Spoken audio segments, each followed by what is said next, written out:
How could a tiny, remote speck of sand in the vast Pacific Ocean decide the ultimate fate of the world?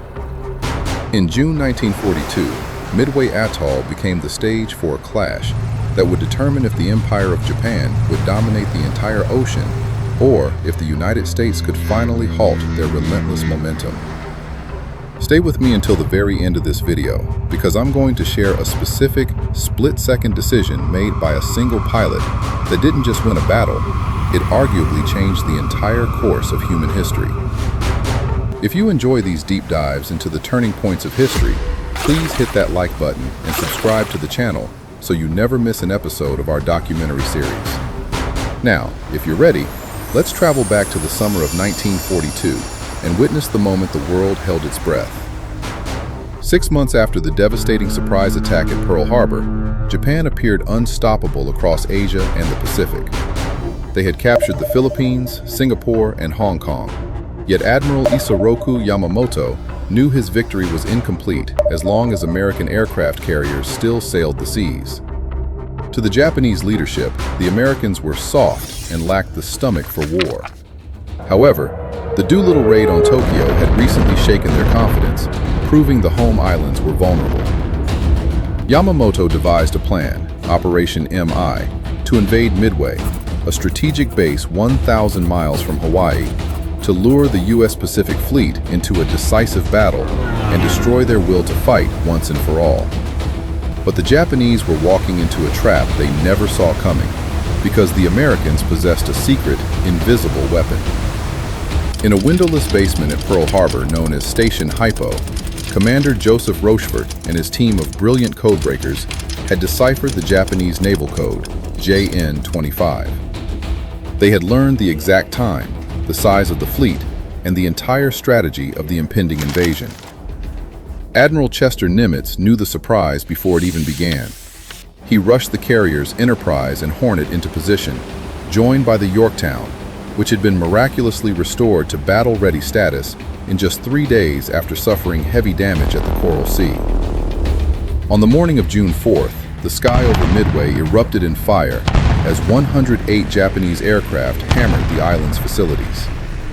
Although the base was heavily damaged, the runway remained usable. This led to the infamous Nagumo's dilemma. Vice Admiral Nagumo received reports that a second strike on the island was needed, but while his crews were busy swapping torpedoes for land bombs, his scouts spotted American ships.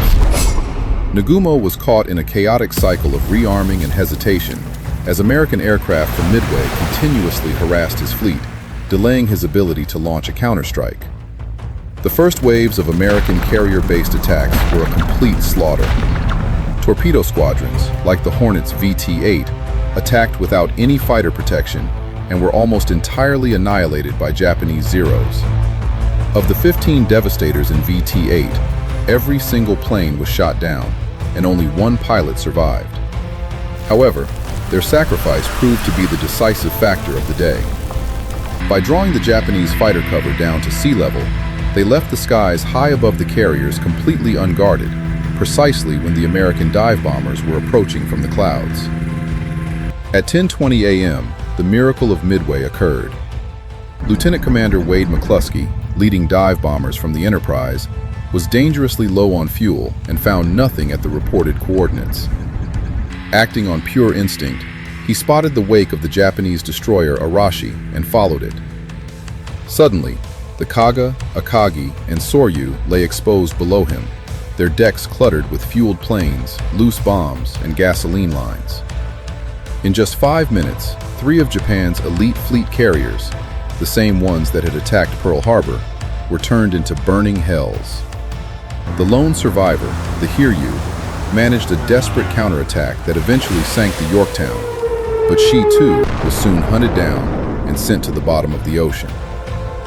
The battle was a catastrophe for Japan, which lost 3,000 men and 4 fleet carriers, forcing them onto the defensive for the rest of the war. And that crucial decision I mentioned earlier? It was McCluskey's choice to keep searching when his fuel was nearly gone. Had he turned back, the Japanese carriers would have launched their own strike, and the map of the modern world might look very different today. But this leads us to one haunting question. If the code breakers at Station HYPO hadn't cracked those crucial messages, or if Wade McCluskey had turned back for fuel just 5 minutes earlier, would the world we live in today even exist? Was Midway a miracle of calculated strategy, or simply the greatest stroke of luck in military history? What do you think was the single most important factor that turned the tide of the Pacific War? Let me know your thoughts in the comments below.